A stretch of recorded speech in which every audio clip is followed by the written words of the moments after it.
Welcome back everyone. So yesterday was a big day for the library renovation project. The heating system has finally been installed. So this system, it heats, it cools, it purifies the air, it controls the humidity, and yeah, it's a great system for a library like this, but it's a loud system. But once the room is up to temperature, it goes into sort of like a maintain mode where it passively heats the room on and off. So the fan isn't constantly running, so it won't be too much of a distraction. But because it's such a large room with 7.5 meter high ceilings, we had to go for a powerful system.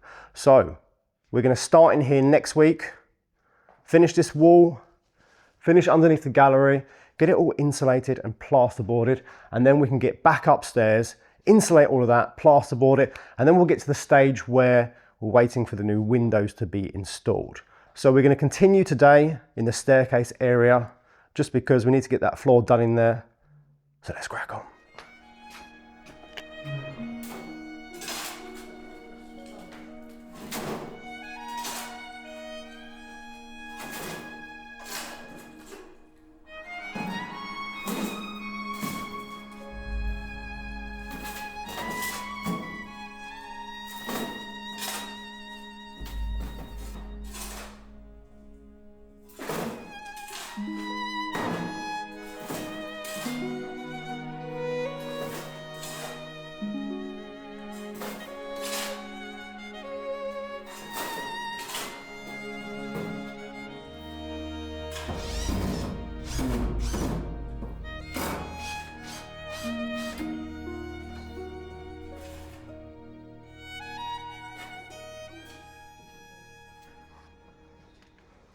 So these two doors lead into the pantry area, and I'm not sure why there's two doors. It could have been going in one way and coming out the other, because the garden and the surrounding lands of the convent were used for growing vegetables or fruit. And this building would have been, and its community would have been self-sufficient. So what we'll do is we'll keep the transom windows, but we'll replace them for oak, and we'll make the doors just slightly higher, so it lets lots of light in, because these two doors are the only light source of natural daylight for the pantry. And because the library is directly at the other end of the building with its gallery, we're going to do something similar for the pantry. So we're going to open it all up back to one room, expose the original ceiling, and then we'll probably put in like a steel gallery, but it will only be about 2 meters. And then above the gallery, you'll have another 2 meters, because we've got about 4 meters 10, and that means we don't have to open up into the room above like we did in the library. And it will be industrial sort of style with loads of storage, sinks, built-in dishwashers, fridge freezers, wine cabinets, all sorts of things where you can store glasses, porcelain, vegetables, because it would be nice to have the convent, or at least part of its garden, dedicated for growing vegetables. So whatever we use this convent for in the future, it can also be slightly self-sufficient. Nice.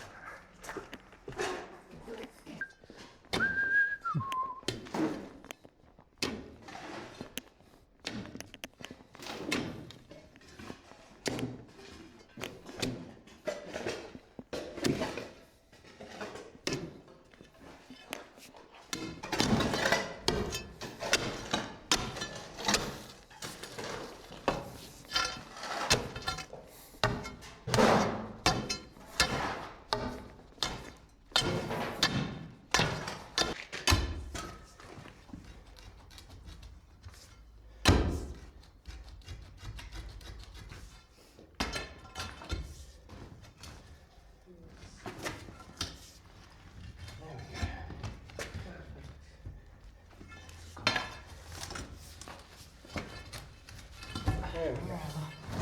It's a big stone. Big stone. Very big. Oh, squat.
We've made a little bit of a discovery today. So we've unearthed below the concrete this granite stone floor, which is the same in the staircase area. And I think it's below this concrete and it goes all the way through this half of the pantry to the back garden. But the other side of the pantry, because at some point they put in this concrete block wall to support this concrete floor to split the two levels to make more space because the room was too big. And the floor the other side doesn't match the floor this side, if that does run all the way through. But what I'm going to do is keep the same flooring that's in the kitchen to flow into the pantry area so they feel like the same room almost. And if not, we'll just change the design slightly. It could be travertine or something else, but similar sort of design. And what we can do, as we expose more of this stone floor, we can take it up and keep it and use it elsewhere, which will be a great use for it. It's a shame it doesn't match because we could go for a granite stone floor in the pantry. It would look really nice. But what I want to do, I want to put a damp-proof membrane and then some insulation and then concrete so we can tile it and it's really flat and level. It's always the best way, like we did in the kitchen. And what we're going to do, continue digging out tomorrow, get that done. That will be done tomorrow. And then what we'll start doing, bringing in pieces of granite, stuff that we've reclaimed from other parts of the building, and see if it matches and fits. And then I can relay that like on a weekend because I really want to get back in that library now the heating's done. So the library will take priority finally. But nevertheless, a nice discovery and materials that we can reuse. And I really look forward to this pantry. So the idea I've got is just an idea at the moment. The projects do change. It would be nice to just have one big room and maybe just part of it like a small gallery with some shelving and storage. So there we go. I'm going to lock up now. Dad and Yanis have gone home. Thank you so much for watching and I'll see you all tomorrow.